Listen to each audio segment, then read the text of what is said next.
Hello everyone, good morning সকলকে। আমার নতুন ব্লগে তোমাদের সকলকে স্বাগত। তো কালকে ছিল সানডে।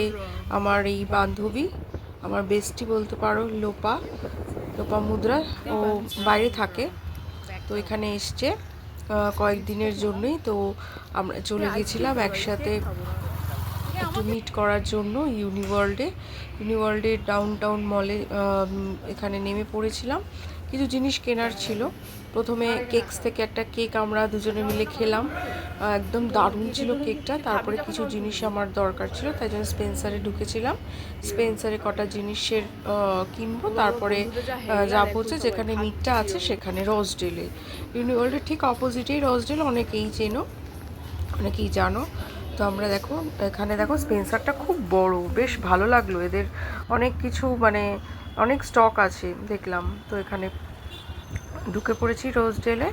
চলে যাব 18 ফ্লোরেই আমাদের যেখানে মিটটা আছে, লাভজির বাড়িতে। তো সেখানে দেখো এই বিল্ডিংটা দেখো কি সুন্দর না, অ্যাম্বিয়েন্সটা আমার ভীষণ ভালো লাগে। নিউ টাউনের রোজডেল বা ইউনিওয়ার্ল্ডের পরিবেশটা বেশ সুন্দর।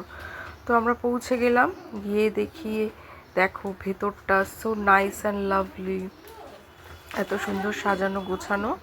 দেখলাম অনুশ্রী চলে এসছে, তারপরে আমরা ঢুকলাম। তারপরে এখানে দেখো মনীষা, অনুশ্রীর ফ্রেন্ড, এখানে চলে এসছে। লাভজি বসে আছে। আমরা এবারে আর দু একজনের জন্য অপেক্ষা করছি, তারা আসলেই আমাদের শুরু হবে পার্টিটা, গার্লস পার্টি। দেখতেই পাচ্ছ সবাই আমরা মেয়েরাই আছি এখানে। দেখো লাভজি আমাদের জুস সার্ভ করে দিচ্ছিল, আর এখানে একটা চিকেনের দারুণ স্টার্টার ছিল, আরও অনেক কিছু স্ন্যাক্স ছিল। তো সব কিছু ভিডিও আর নেওয়া হয়নি। তো মোমোস ছিল, হ্যাঁ। তো এখানে খাওয়া দাওয়া একদম জমিয়ে করে ব্যালকানিতে চলে এসেছি। এটা আফটারনুন হয়ে গেছিলো, রোদটা একটু পড়েছিল বলে দেখো ব্যালকানি থেকে ভিউটা জাস্ট অসাধারণ। এখানে আমরা সবাই মিলে আড্ডা দিচ্ছিলাম। তো বছরে এই একবার এই মিটটা বেশ ভালোই লাগে, ও বছরে একবার করে আসে আর আমার সাথে দেখাও হয়। খুবই ভালো লাগে ও আসলে, একদম অন্য রকমের। দেখো পার্সোনাল সুইমিং পুল, এই উপরটা কি যে সুন্দর অ্যাম্বিয়েন্সটা।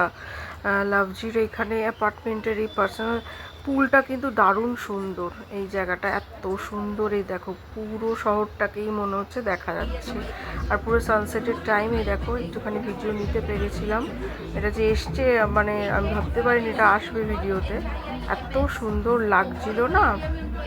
পুরো চারদিকটা পুরো সেই সূর্য ডোবার সময় যে লাল আভাটা হয় এটা দেখা যাচ্ছিল। আর এখানে দেখো ইভিনিংটা এত সুন্দর লাগছে, পুরো লাইটগুলো জ্বলছে, খুব সুন্দর লাগছিল। তো ইভিনিং হয়ে গেছিলো, প্রায় 7টা বাজে। এবার আমাদের বেরোতে হবে, অনেকটা দূর যাব, ক্যাব বুক করতে হবে। তো সবাইকে গুড বাই করে বেরিয়ে পড়লাম বাড়ির উদ্দেশ্যে, কারণ অনেকটা রাস্তা, যেতে যেতে অনেকটা সময় লাগবে। চলো টাটা, বাই।